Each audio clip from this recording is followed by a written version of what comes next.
जो पहाड़ी नाले सिल्ट के माध्यम से पट रहे हैं और उनका रास्ता मुड़ रहा है और सड़क और स्कूल को भी काटा जा रहा है। ये बहुत गंभीर समस्या है, इस पे विचार किया जाए। हमारे खेल मंत्री जी भी बैठे हुए हैं। इस अमृत काल में गैसली से जरवा तक रेल लाइन अंग्रेजों ने बिछाया था, लेकिन डबल इंजन की सरकार ने उस रेल लाइन को खत्म कर दिया। जो जरवा स्टेशन है वहाँ जमीन बहुत इफरात पड़ी हुई है। हम चाहेंगे कि वहाँ जो जनजातीय क्षेत्र है वहाँ पर एक खेल मैदान बनाया जाए, स्टेडियम बनाया जाए, जिससे वहाँ के युवा लोगों को भागीदारी मिल सके। कल माननीय नेता सदन ने जिस तरह उर्दू और हिंदी की भाषा के बारे में, उर्दू के बारे में बताया, मैं आपको संज्ञान में देना चाहता हूं। मेरे नेता मुलायम सिंह यादव जी ने ये कहा था, हिंदी और उर्दू इस देश की दो सगी बहनें हैं। हिंदी बड़ी बहन है और उर्दू छोटी बहन है। उर्दू हमारे ही देश की मातृभाषा है। उर्दू स्वयं एक अपनी पहचान है। उर्दू हमसे ज्यादा हिंदुस्तानी लगती है, इसमें कोई दो राय नहीं है। अगर उर्दू जात धर्म से जोड़ा जाता तो तमिलनाडु के लोग उर्दू बोलते, ना कि तमिल बोलते। हम आपका ध्यान संज्ञान लाना चाहते हैं, पचपेड़वा से चंदनपुर होते हुए उतरौला संपर्क मार्ग है जो अयोध्या धाम को जोड़ता है, वो काफी जर्जर अवस्था में है। हम चाहेंगे उस सड़क का निर्माण कराया जाए, जिससे वहां के लोगों को आने जाने की सुविधा प्राप्त हो। हमारे पचपेड़वा जो ब्लॉक है, जो कन्या सामुदायिक स्वास्थ्य केंद्र है, वो काफी जर्जर हो चुका है। बरसात के मौसम में वहां उसके अंदर पानी भर जाता है। बिल्डिंग पुरानी होने के नाते भवन बहुत जर्जर हैं। उसके वार्ड और जो प्रसव कक्ष है वो उसको पुनः निर्माण कराया जाए। वहां पे एक्सरे मशीन लगाई जाए। थारू जनजात में थारू विकास परियोजना के माध्यम से एक अस्पताल चल रहा है, वहां प्रसव भी होता है, लेकिन वहां हम चाहते हैं LT और प्लस कन में वहां पे एक्सरे की व्यवस्था कराई जाए, क्योंकि थारू जनजात के लोग जो पचपेड़वा में आते हैं उनकी दूरी 18 किलोमीटर है।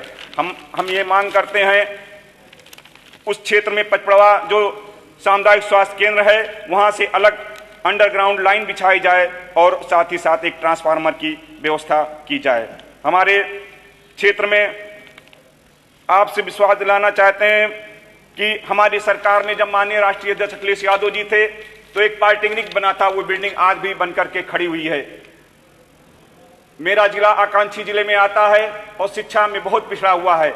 बलरामपुर डिस्ट्रिक्ट से दो भारत रत्न हुए हैं, इसलिए शिक्षा की दृष्टि से उसको आप ऊपर उठाइए। जो पॉलिटेक्निक विद्यालय है जो वहां बन करके खड़ा हुआ है समाजवादी पार्टी सरकार में, हम चाहेंगे कि वहां पे शैक्षणिक कार्य शुरू किया जाए, वहां पे अध्यापक और जो शिक्षक से संबंध है उनकी नियुक्ति की जाए। आपसे यही अनुरोध है कि वर्तमान सरकार जो कह रही है कि कन्या स्कूल लड़कियों की शिक्षा हम बढ़ाने का प्रयास करेंगे। जब 1987 में माननीय मुलायम सिंह यादव मुख्यमंत्री बने थे, उन्होंने कन्या इंटर कॉलेज खोलने के लिए निजी क्षेत्रों में कहा था, आप जमीन दीजिए, हम 20 लाख रुपया देंगे। उसका बढ़ावा दिया गया था। उस योजना को हम चाहेंगे माननीय मुख्यमंत्री जी से, यहाँ के जो जिम्मेदार साथी हैं, कि उस योजना को पुनः लागू किया जाए, ताकि कन्या इंटर कॉलेज खुले और लोगों को शिक्षा में आगे बढ़े और लड़कियां इस दिशा में आगे बढ़ें। और शिक्षा, बाबा साहब भीमराव अंबेडकर ने कहा था, शिक्षा उससे नींद का दूध है जो उसे पिएगा दहाड़ेगा। मैं शिक्षा मित्र और मदरसा शिक्षकों के बारे में कहना चाहता हूं। शिक्षा मित्र आप ही सरकार की देन है, और मदरसा में जो साइंस टीचर जिसकी नियुक्ति हुई थी आप ही की सरकार में हुई थी। आज मदरसा के जो शिक्षक हैं वो बिना वेतन के ही शिक्षा कार्य से जुड़े हुए हैं। हम चाहेंगे कि भारत सरकार और उत्तर प्रदेश सरकार डबल इंजन की सरकार कहती है, हम चाहेंगे कि उनको वेतन जो उनका रुका हुआ है उसको दिया जाए, जिससे नौजवानों, उनके शिक्षकों का जब पेट भरा रहेगा तभी वो शिक्षण कार्य में भाग लेंगे। आपसे यही अनुरोध है कि जो NH 730 जो विष्णुपुर टनटनवा से क्रम में सिसानिया घोपलापुर जाता है, बीच में नहर है, उस नहर कटी हुई है, उस पे क्रम में पुल बना करके उस रास्ते को सुचारू रूप से आगे बढ़ाया जाए। और तो साथ ही साथ मेरे विधानसभा क्षेत्र में जो छिवली नाला है, सुनही नाला है, भामन नाला है, बढ़नी नाला है, इनके जो सफाई है उसको भी श्रम किया जाए। और एक भगवानपुर खादर है जो जहाँ पे बूढ़ी राप्ती बहती है, वहाँ पे एक सेतु निगम के द्वारा पुल का प्रस्ताव भी मेरे पिताजी ने पूर्व में दिया था, उसका सर्वे भी हो गया है। हम चाहेंगे उस पे पुल का निर्माण किया जाए, क्योंकि हर साल वहां पे कोई ना कोई घटना हो जाती है। आप लोग कहते हैं हम सरकार का विरोध करते हैं, जो अच्छा काम होता है उसका सपोर्ट भी करते हैं।